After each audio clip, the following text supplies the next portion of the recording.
Could you tell us about your background and where you come from? Yeah, sure. So I was born and raised on what is indigenous Southern Pomo land, now known as Santa Rosa, California. And I was born and raised in Sonoma County, although my roots are in Samomea, Samoa, and also my mother is she was born in Chicago, raised in Texas. So I feel like I have roots in those places as well, although, different depths.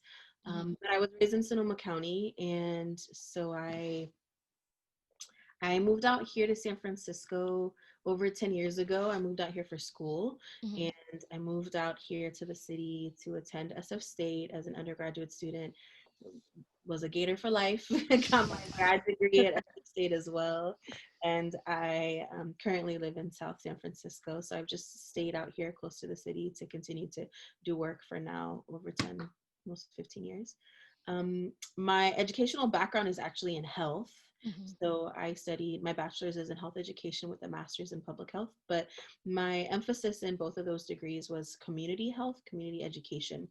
And so I really see myself and my background as sort of sitting at the intersection of health and education and thinking about what type of education actually makes us healthier, makes us as individuals healthier, makes our communities healthier, and then what type of um, what factors sort of play into that. And so I think that journey led me into sort of the fields of ethnic studies where I now teach as a Pacific Studies instructor. And so, yeah, that's a little bit about my educational background and my personal background. I grew up as, I think on a more personal note, growing up as sort of a biracial young girl Mhm. who always was in educational spaces that didn't really recognize either any parts of my identity. I was like the only Pacific Islander in most of my schools, and also found it hard to relate as sort of a mixed race girl. I always was grappling with this need to sort of like um, be a bridge builder and like bridge connections and communities. I did that, I feel like, as a young girl in my family, trying to like rectify how half of my family had this very different experience in the world and very different worldviews than the other half of my family. And so I Mhm. felt like much of my life was like bringing things together. And it's interesting that I feel like I now play that professionally. I see it sort of seep into everything that I do, is always like trying to rectify and reconcile, right? Like um, Mhm. reconciled like knowledge forms, reconcile communities, generations, all of that. So I feel like that's my background. It's played a lot into what I do and who I am now. That's my Mhm. educational background. Professionally speaking, I guess I've been teaching now in post secondary education for almost 10 years. Wow. Oh my God. Yeah. Congratulations. That's Yeah. an achievement. Post-secondary education kind of is hard. Yes. It As a is, person who's there, yes. yeah. It's a hard place to navigate. But yeah, I've been teaching in higher ed for 10 years, started at SF State, teaching in the health education department of various classes, and also transitioned to teaching at City College 5 years ago. So I teach, of course, health education classes. This semester, I'm teaching a health and social justice class, which, interestingly enough, was the first class I ever taught 10 years ago. So it's like Whoa. Wow. full That's circle. such a Yeah, circle of life right definitely. there. It's really interesting too to look at my old curriculum and think about like the issues of gentrification and health and housing, or health and incarceration, and to think about how having these same conversations 10 years later, what that looks like and how it takes different shape and form. Mhm. um, but so yeah, I just feel like I'm a teacher at heart, but I've also done other work within the community. I've led community-based research projects. I've still do work closely with local CBOs, specifically Pacific Islander CBOs, around youth leadership and youth health. Mhm. I helped to develop a program that is a youth leadership program at the Samoan Community Development Center, and are really proud of that work and the young people who now do and have always, but continue to do amazing work in their respective fields. Mhm. Um, and I've really been a part of an amazing group of students and faculty over the last 5-6 years at SF State who have fought for critical Pacific Islands and Oceania studies as a program at the university, which is Mm-hmm. housed at SF State, which is housed within the Race and Resistance Studies Department underneath the College of Ethnic Studies. Right. So I'm really excited for that work. Being a student there and a Pacific Islander student to now being a Pacific Islander faculty member and teaching one of the first Pacific Islander studies classes on campus has really um, it helped me shape my identity now and has really helped me think about my own teaching and my own work in my community. Mm-hmm. So yeah, that's a little bit about that.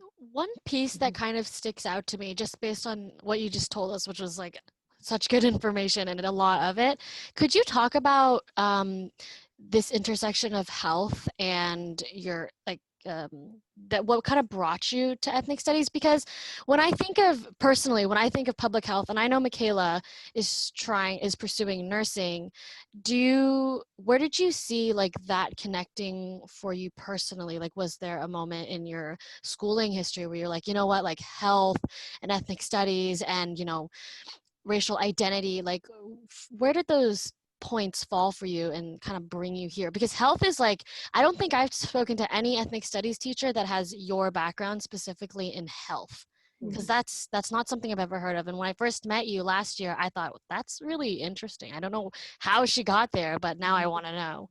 Yeah. Yeah. And it's, to be honest, it's also made for an interesting journey as an ethnic studies teacher. Mm-hmm.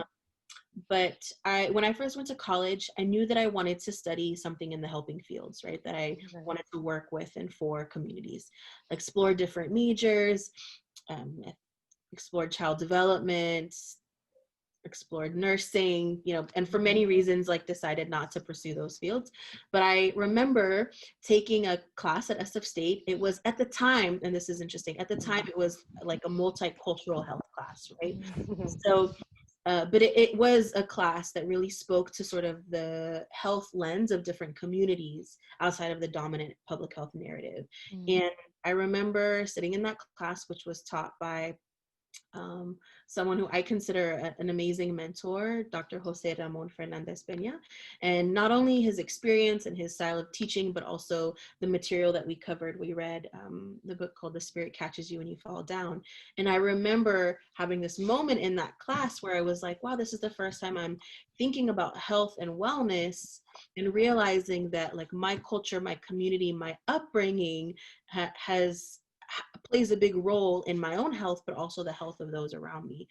And simultaneously, my family was facing a lot of health issues and a lot of health challenges were coming up in my family. So I knew that I wanted to pursue health and wellness. And as I did that, I also started to realize that I wanted to be a teacher. I remember sitting in the back of his class and he was funny and he was also very powerful and confident. And he spoke a lot to his experiences actually as a doctor in Mexico. And I remember sitting in the back of this class, like, I want to do what he does, right? Like, I want to invoke this feeling in students and also help folks to think critically about how we define and think about health. And so the path of being an educator actually came first, right? I wanted to teach. And so in my early years of teaching, I was teaching health and social justice, health and equity, right? I was teaching along those lines. To be honest, when I was a student, I studied and researched Pacific Islander health a lot, right? Because there was nothing out there about my own community. And so Right. I focused on that a lot in my research. But when I graduated and when I sort of started to dip into the field more, and I'm only able to share this now because I've done a lot of reflection, I actually, for a little bit of time, I spent a little bit of time in API, Asian Pacific Islander health orgs, like dipping my foot in there, trying out different things around API health. Mm-hmm. But after a couple of years, I stepped away from it and I avoided it.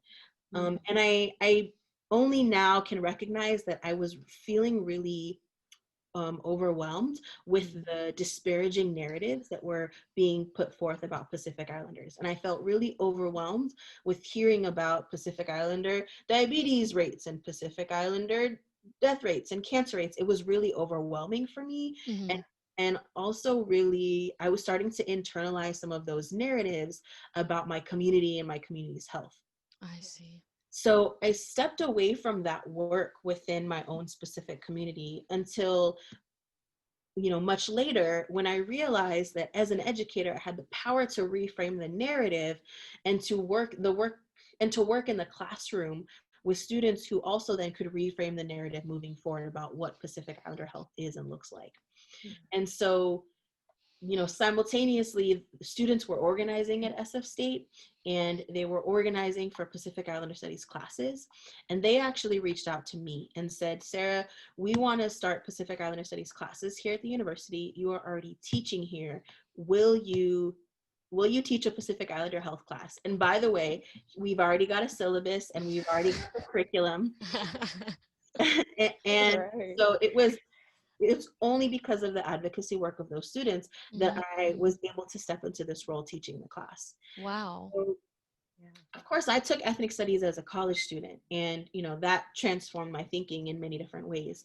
But I think it was sort of this perfect moment of students really creating the space for Pacific studies at the university, me recognizing the power in the role of an educator to reframe narratives through ethnic studies, and to also critique, powers and systems of power and systems of oppression that led me into this unique position. So now I teach Pacific Islander health within the College of Ethnic Studies, but the lens that we take to talking about health is sort of a comparative lens looking at dominant public health and Western health narratives compared to sort of Pacific Islander, indigenous knowledge, indigenous narratives, and indigenous ways of thinking about health. And so for me, that's the approach that I take to this. And I tell students up front at the beginning of my class that, look, my goal by the end of the semester is for you to realize that everything that you and we know in the West about public health, indigenous folks have known that for a very long time. Right. So I'm very transparent about that. But also I think finding this role in ethnic studies for me to do that has also been very liberating for me, because like I said, I avoided conversations about Pacific Islander health professionally for so long because I was like, I don't want to hear about the problems, right? Like, I don't want to feel like I have to always defend that my community is like sick or lacking or missing. Yeah. So I think ethnic studies has, and my place in ethnic studies has helped me to sort of deflect some of that, and also to think about how I can contribute to reframing the narrative that for so long really, I think, harmed me and was oppressive to me. Yeah, that's really inspiring. And I really like the way that you take the dominant narratives and then the counter narratives. And just going through the class that I'm doing now, that's very an effective way of looking at issues and just topics in general. So yeah, it's really cool. I think also to say, I grew up as a first generation college student. My parents didn't go to college, but they were very adamant about me going to college, right? And so I had a lot of emotional support in education, but maybe, and they helped me to navigate it as best as possible. But with that, to be honest, I didn't have the best critical thinking skills when I came to college. And, the students that I work with now and folks that I know, I feel so grateful that they're much more critical than I was at such a young age. But I feel like ethnic studies has helped me to refine my critical thinking skills, to understand how to be critical in all, in education and health, in all of these various disciplines and work and aspects of our world. And then also to help and encourage others to do that too. Right.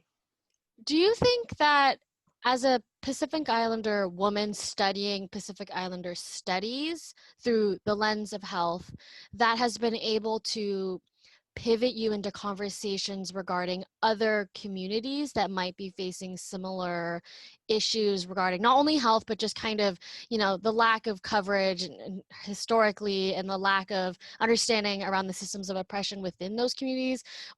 And for an example of those communities would be, I know you can't speak on Native Americans and smaller minorities, but if, say, a student came to you in your lecture and was like, hi, Miss Sarah, I am, Native American, and I just really sometimes feel lost about where I stand and what my place is, like kind of going through, what would you say, I guess, to the you if you met yourself right now as an educator? Mm-hmm, mm-hmm.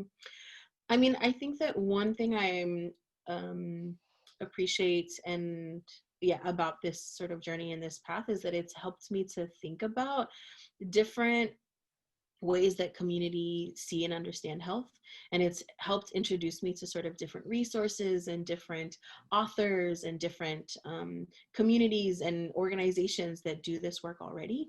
And Mm-hmm. so I don't claim to know much, but if anything I feel more inclined to learn. And Mm. so this has also helped me to learn about other communities, and also it helps me to make space in the classroom to draw on a community connections that exist. And so I always encourage folks in the classroom, like whatever your experiences are that may not be, if you're not a Pacific Islander, but you have experiences that you can relate to or connect to in terms of our content, please share those, because it also helps to teach me. And that's my approach with teaching, is that I come into the classroom also ready to learn. And so I've learned so much from my students who are like, hey, my family's from El Salvador, and what we talked about last week with healing, like we have similar practices in my family and my community. And so if anything, it's actually opened up the opportunity for me every semester to have 49, 50 teachers who are also teaching me about their own experiences with health and with their own communities. And it's helped me to like also recognize who's doing this work, right? Because Mm-hmm. there are a lot of folks who across the globe who have thought about this for a very long time. And so it's helped me to be more proactive about learning about their work. um, Um, can you talk a little bit more, or maybe about some of the organizations that you're working with and how you use your skills and abilities to, push these organizational initiatives forward, or things you're starting yourself? Please feel free. Yeah. So I didn't mention this in my background, but a program that's actually been formative to my career in education is the Metro program. So what's known as the Metro College Success at SF State and Metro Transfer Program at City College. And so I started working for Metro, when I started teaching in higher ed. I was teaching actually in the program. And Mm. the program is a social justice based program. And so I, I do have to say, like, me joining the team, participating in the program, getting really great teaching support. Like I was connected with the faculty development director at the time, who literally coached me in teaching early on and is now like continues to be a colleague, but also a really close friend. I got a lot of that support, and that also, really impacted me teaching in ethnic studies. But so the work with Metro helps me to think about first generation students. It's a support program, right? And so I feel like that work continues to challenge me in terms of thinking about not just what happens in the classroom, but also what happens outside of the classroom, and Mhm. how that is the work of ethnic studies as well, right? Is it's about like challenging and critiquing and also removing some of the barriers that students face to even being a part of educational spaces. Mhm. So yeah, I do that work with that program. um yeah, did you want to know what else about the orgs? Oh, just any organizations that you're feeling really passionate about, or ones that you're kind of pushing on your own. Just the ways that your schooling and your new initiatives now as an adult, like where are those taking you? What organizations are speaking to you? Like those types of things.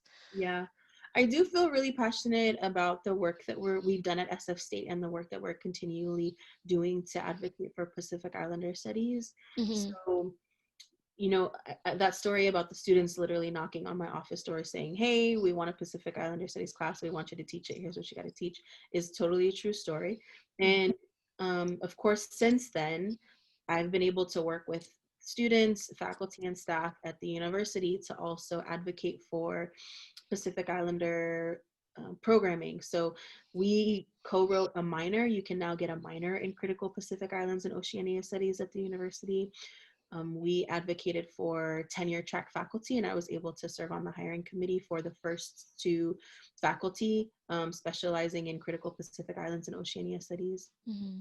We've developed courses, and so I'm really passionate about that work, and also about seeing how that work actualizes in other educational spaces. So, you know, I mentioned this to y'all before, but I'm currently working with other Pacific Islander educators on the Support PI Studies in California campaign. And Mm-hmm.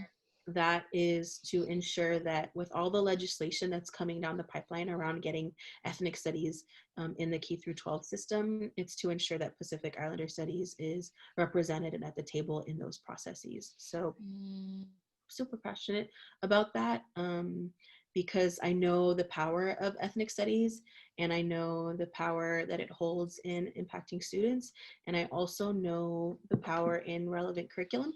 And I really do believe that ethnic studies that also is built on the sort of, you know, original tenets of ethnic studies and on the original like demands of, you know, the Third World Liberation Front, BSU, all the orgs and students that really advocated for it 50 years ago is important.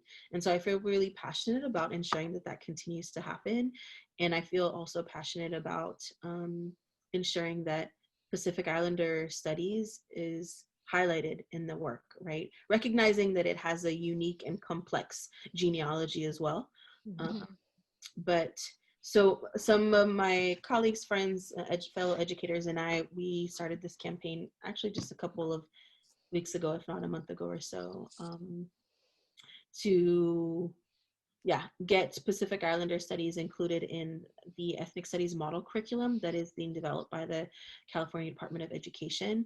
And that has opened up a door for me to understand more about what's happening with ethnic studies expansion in K through 12 and in higher ed.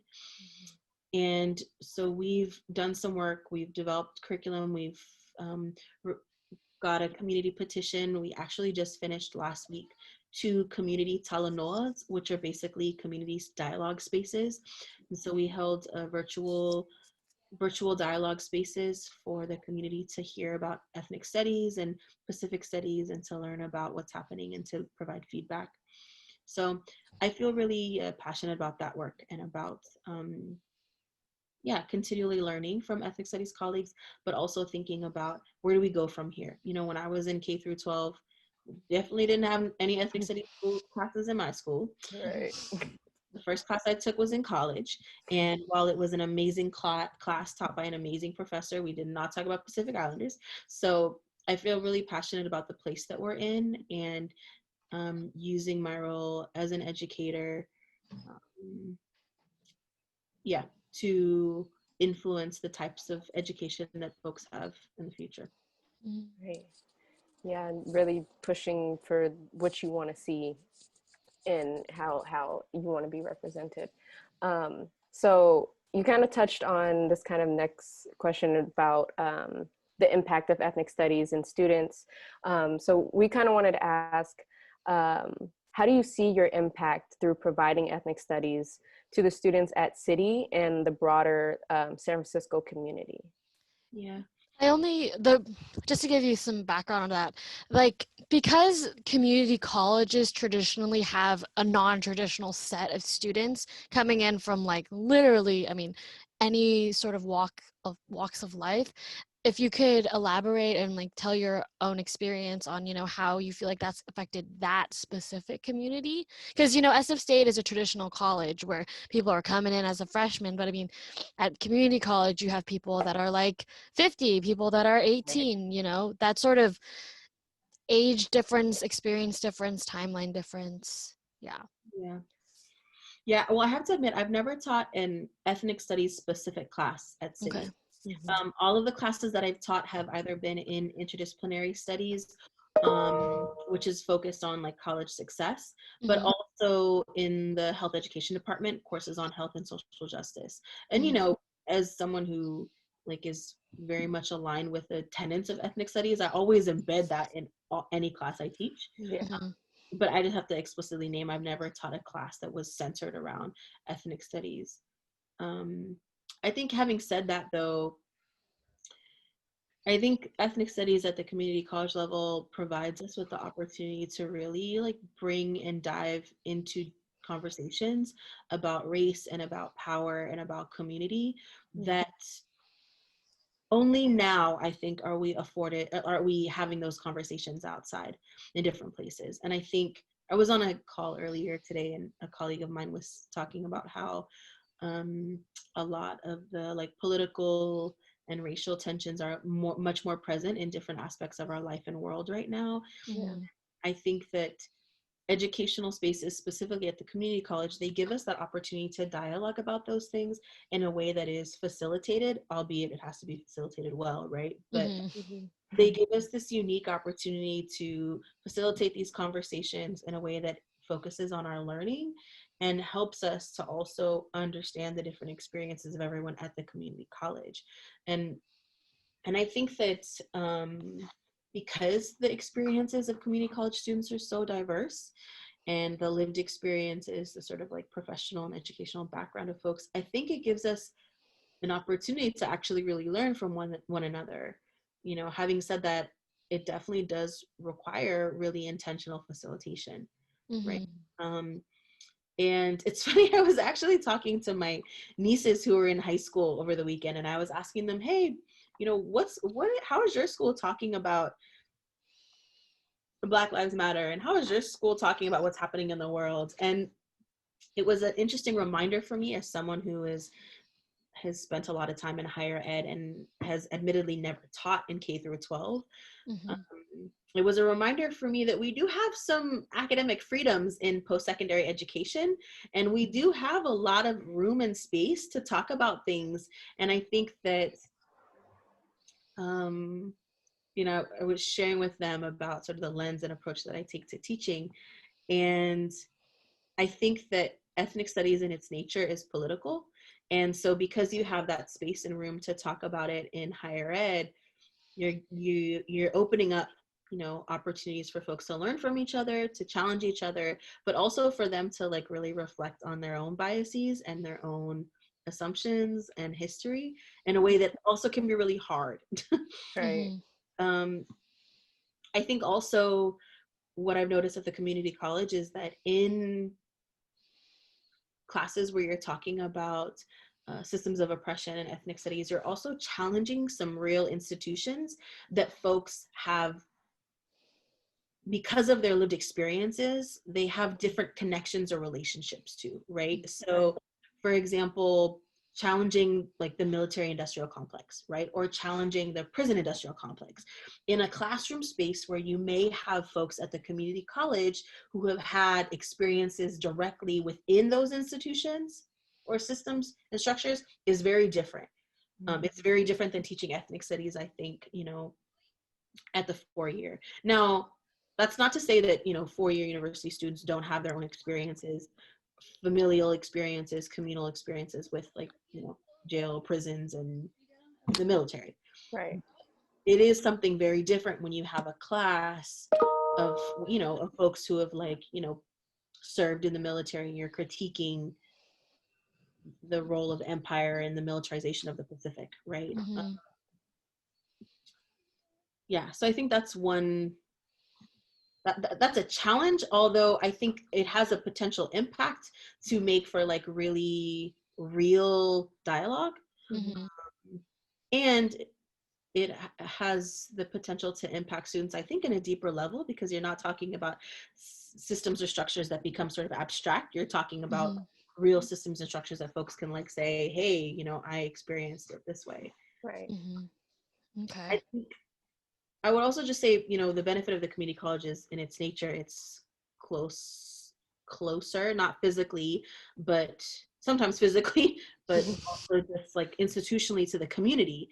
And so I taught a college success class in a San Francisco County jail.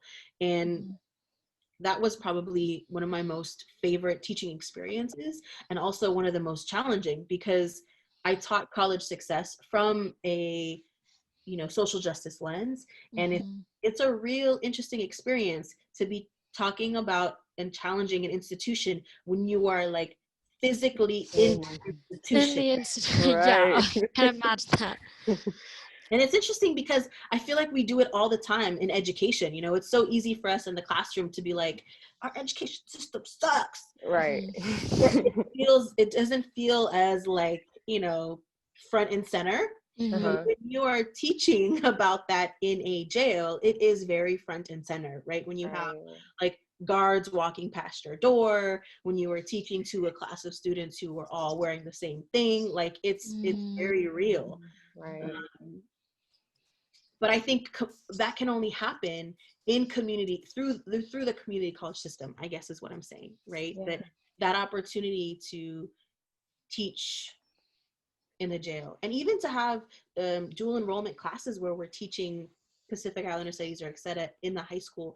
It's happening a lot through the community college. So I think the community college has this sort of reach that goes beyond 4 universities. Yeah, that can impact communities differently, and possibly even more communities as well. Yeah. I had a clarifying question. So you said you're working with initiative to make sure Pacific Islander studies are, well, in the curriculum of ethnic studies. Is it the K through 8 curriculum, or I mean, it's not K through 8, K through 12? It is.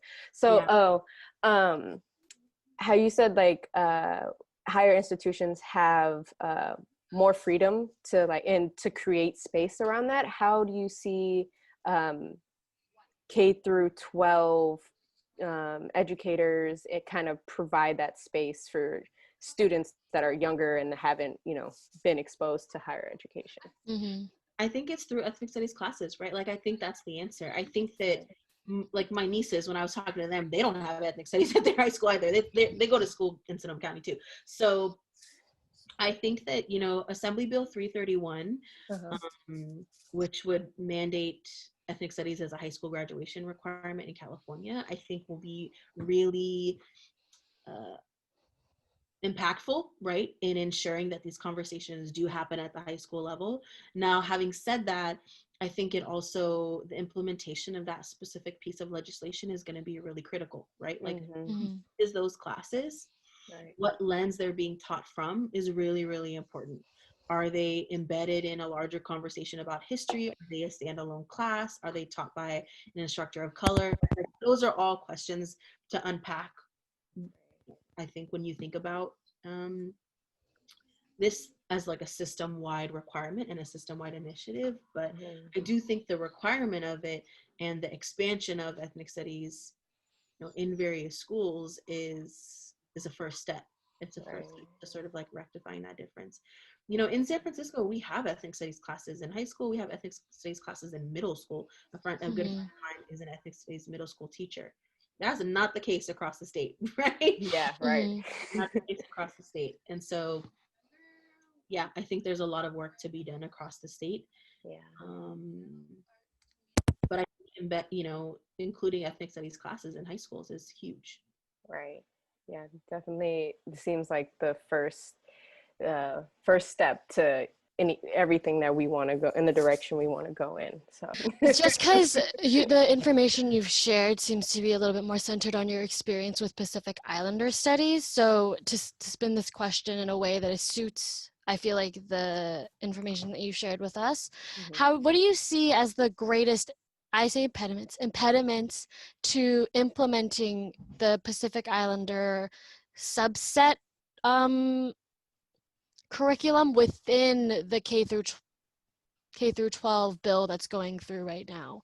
Like, because to me, I'm actually kind of surprised to hear that it's not incorporated, just because, you know, ethnic studies has now just become this catch-all term for basically like histories that are not traditionally taught in the schools right now. So what do you see as the greatest impediments to specifically Pacific Islander studies being taught at that level, like, you know, for a 6-week set, as, you know, traditionally like World War II would be taught? Do you know what I mean? Yeah. Well, I think also too, to clarify, that's sort of what the campaign has been focused on Right. is getting Pacific Islander studies included, and in its most recent draft, it is there actually Okay. is and I can go into the long, you know, history, or not long, but I can go into the history of that process if you'd like. But the most important thing to know is that actually in the most recent draft that was approved, Mhm. that is actually posted now, and this is a model curriculum for the state, right? The most recent draft that is posted now for public comment, there's a 3-part lesson plan on Pacific Islander studies that myself and some of my colleagues actually Wow. were able to write. So yeah, that's in there now, although that model curriculum doesn't get finalized until March, but it's in there now, and then there's a public comment period. Okay. Well, then, sorry. Then how, I Yeah. guess, a better question, how, I guess, would you like to see this curriculum implemented? Like, we'd spoken offline about, ethnic studies kind of being congregated at the collegiate level, and then sort of this process of disseminating it down to, K, like kindergarten level. How would you like to see ethnic studies, like, I guess, the most idealistically being administered throughout the state and through K through 12? Yeah, I mean, I think that obviously a graduation requirement would be essential, um, Mm-hmm. but I think, and I will answer this, but to get back to your question to Yeah, of course. the barriers, I think that there is a real challenge, though, that is at the crux of the ethnic studies discussion right now, which is understanding what is ethnic studies, right? Because we're talking Mm-hmm. about, I think we're talking about like a rigorous discipline and field that has been written about, taught, researched, etc., but that for some folks, in whether they never took an ethnic studies class, never had the experience, or never really were able to be introduced to also critiques of power, I think that ethnic studies can be interpreted as sort of this like multicultural ethnicity buffet, right? And Mm-hmm. I think that narrative and that assumption is a huge barrier in implementing ethnic studies across the state, because if we don't all recognize that ethnic studies is also about, like, it's rooted in activism, it's rooted in critiques of power, and also in notions of self-determination. It's rooted in narratives of communities of color and marginalized communities. If we don't recognize sort of those major tenets, I think that we are, we're going to see we're not going to see the outcome that we want to see, right? And so I think that's a huge barrier to implementing ethnic studies across the state, is this lack of recognition and understanding of what ethnic studies really is, and this lack of commitment to look at the genealogy of ethnic studies, right? When you understand the reasons why students at SF State were standing up to fight for a college, and for classes, and for curriculum, and for faculty, when you look at that and when you understand that history, it helps you to understand sort of the need for and what values to build ethnic studies on moving forward. But if you don't look at that history, you don't understand it, then you also you run the risk of ethnic studies not being sustained in the way that I think it should be. And I think even just thinking about ethnic studies, right? Like the term ethnic studies, and being critical of whether that was actually the language that students wanted to use 50 years ago, or whether that was a way to sort of encapsulate this, like, part of a college that's studying ethnicity, right? Mm-hmm. Um, yeah, so I think that that's a huge barrier to like a really intentional, well implemented ethnic studies curriculum and requirement across the state. Is, are we all talking about the same thing, right? Like, Right. Yeah. are we really all talking about the same thing? And I think then addressing that is also a barrier, right? Like, how do you address that across the state, and how do you ensure that that's being addressed in all urban, rural, all communities across Right. California? Mm-hmm. I think that's a barrier. Yeah. Mm-hmm. Thank you for coming back to that. I wouldn't have asked that second question if I had known that you had that, like, Oh yeah, very sorry. no, it's But okay. thank you for touching on that, because I remember us talking about it offline and kind of thinking like you're absolutely right because, you know, as an organization that we've just created, we are still trying to figure out like even in our eyes what ethnic studies is and how we want to amplify its cause. And we personally have taken the scope of like, let's just amplify these experiences of these educators who have had this experience within ethnic studies to share their own experience. So you sharing that and sharing that as a potential critique of what is about to come with potentially being able to pass this bill, I think is a really powerful statement and very, very clear, you know, omniscient. Mm-hmm. Yes.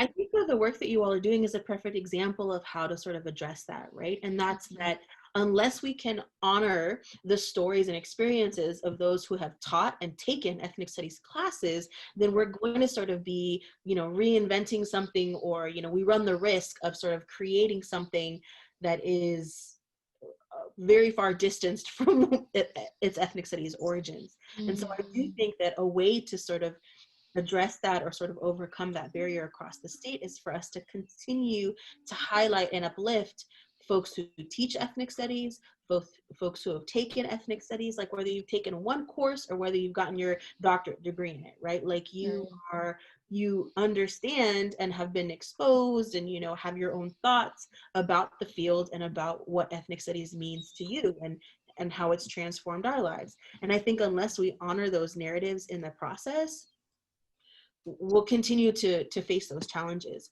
But I would hope that as we expand ethnic studies across the state, that we'll continue to rely on the experience of those who have done just that, right? That we're not creating ethnic studies in silos, right? In places, you know, in counties and in jurisdictions across the state without consulting and talking to and honoring and learning from those who have done it already, right? Exactly. And I'm concerned that that will happen because that is, I said this last week in a talanoa, that is a tool, that's like a colonial imperialism tool, right? Is to like create without looking at the history, without it, like erasure is that tool.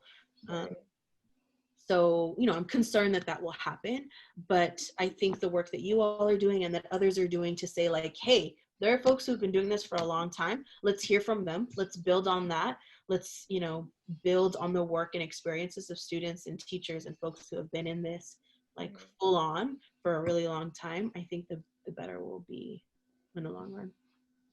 You know, I think the one other thing that I just think is really crucial to this work moving forward is us valuing teaching as a profession. I know that's like a huge thing, right? Like, oh, let's do that.